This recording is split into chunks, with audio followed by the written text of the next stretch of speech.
নমস্কার বন্ধুরা, আরও একটা নতুন ভিডিওতে আপনাদের স্বাগত। আশা করছি আপনারা ভালো আছেন, আমি অনেক ভালো আছি। প্রথমে কড়াতে কিছুটা তেল গরম করে তাতে শুকনো লঙ্কা, কালো জিরে, রসুন ভাজা হতে দিলাম।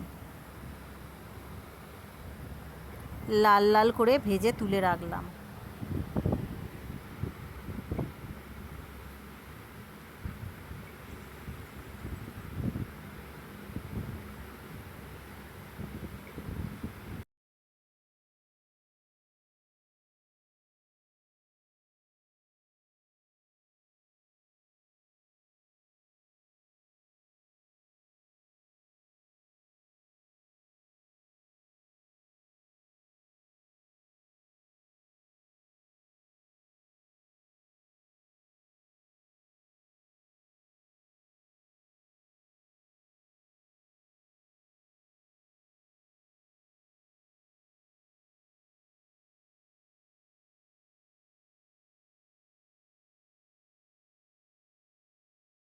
এদিকে রয়েছে কাঁচকলার খোসা সিদ্ধ আর ভাজা মশলাটা নিয়ে শিলবাটায় ভালো করে বেটে নিলাম।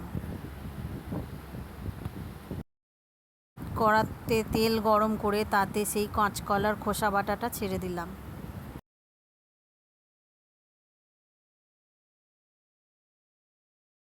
চিনি, একটু নুন দিয়ে ভালো করে কষিয়ে রসটা শুকনো করে নিলাম।